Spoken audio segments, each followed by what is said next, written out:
again. Most of you are watching these in succession, so I don't know why I keep saying that. Anyway, I'm going to color her flesh first on both of the last two pictures, actually, because hair, I think we covered most of the hair. For hair, use different colors.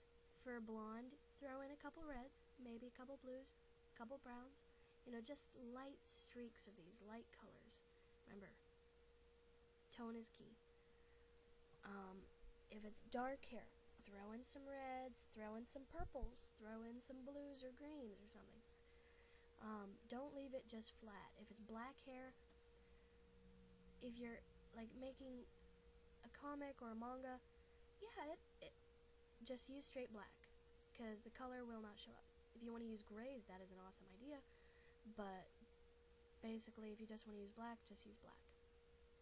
However, if you're coloring it, just basic. In most mangas, you're going to find they use some other color with it. Rumiko Takahashi, I know that she did.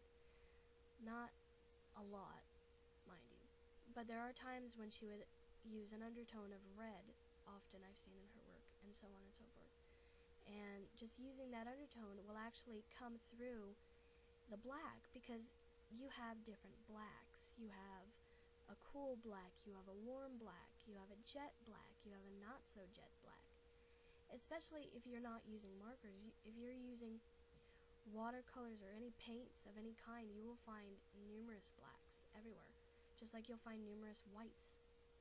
My color and design teacher gave us special special paints to buy. He had to give us, I have to use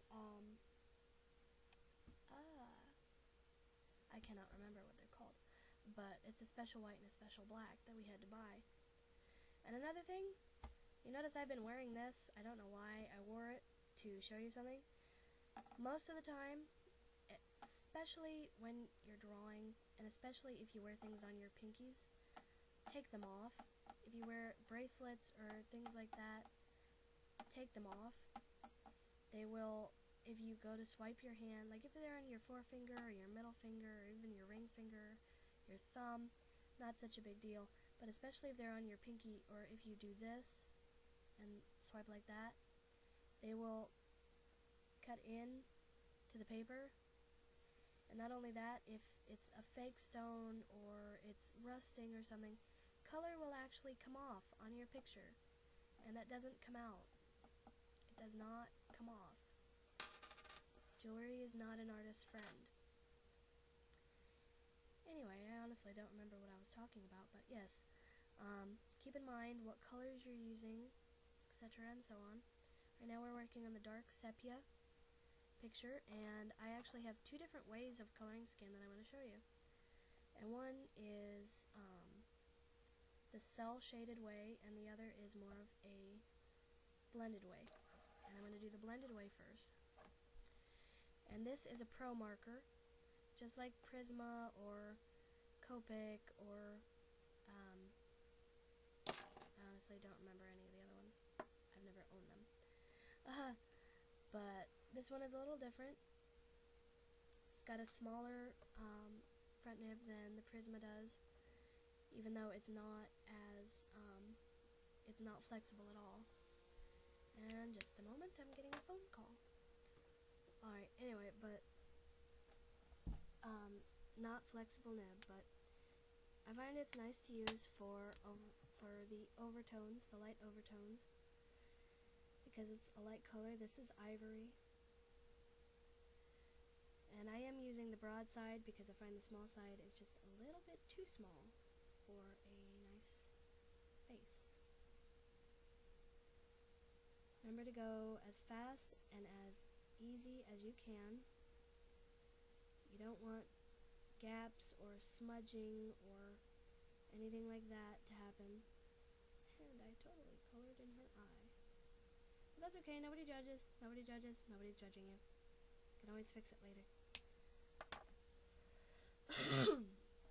Next I'm going to take my Skin White, which is a shade darker, and I do find that I have no idea where I put it, but if you have a color sheet, it's a lot easier and makes things a lot easier when you're picking out your colors. Don't just eyeball it and say, hey, this one looks darker, because a lot of times you will be disappointed and you will completely and utterly mess things up. Just to put things nicely. And I'm not going to put where the light source is, but I'm hoping you guys will be able to figure it out.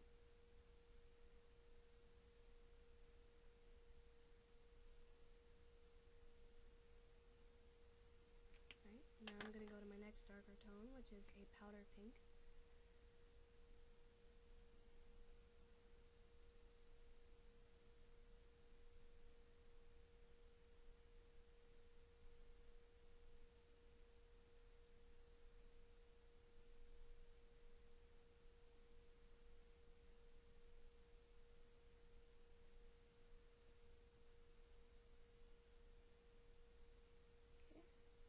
Put a little bit in there for her blush.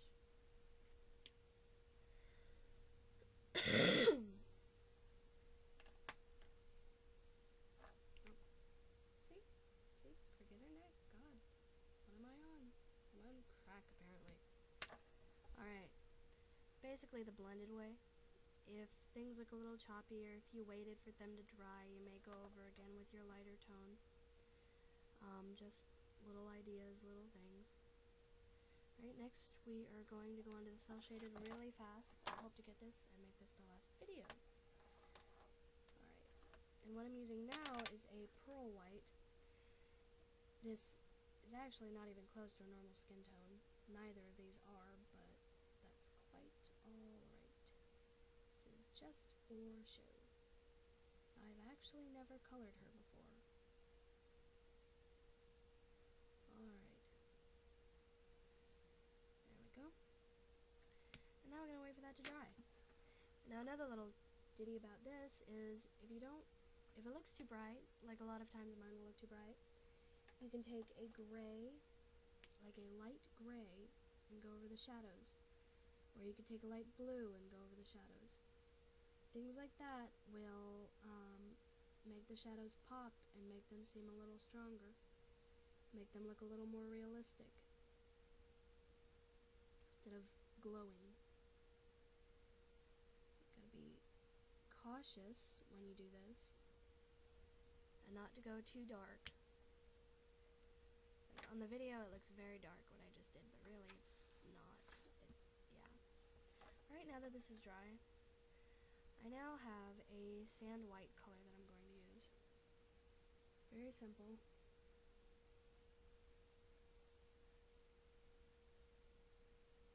Come in from the cheeks. A little less shadow down by the chin. Color the neck. Leave a little bit for the mouth, and maybe the small space underneath the bottom lip. Okay, and now I think I'm going to start leaving you guys tests. Okay? If you comment on this video, you don't have to, but I would like to see something you've drawn. If you absolutely can't scan it or take a webcam picture or something, just post it on Photobucket and send me a link, or send me the email or something. And email with it as an attachment. But I would like to see it. Please. I want to see you color something. I don't care how you color it. Or if you just want to do black and white, color it with your pencil. Get colored pencils. Color it with, one marker. Just to show me what your light source is and show how well you can handle doing the shading on any face or any part of the body that you want. If you have questions, ask them then. I will be open to answering them. Bye bye.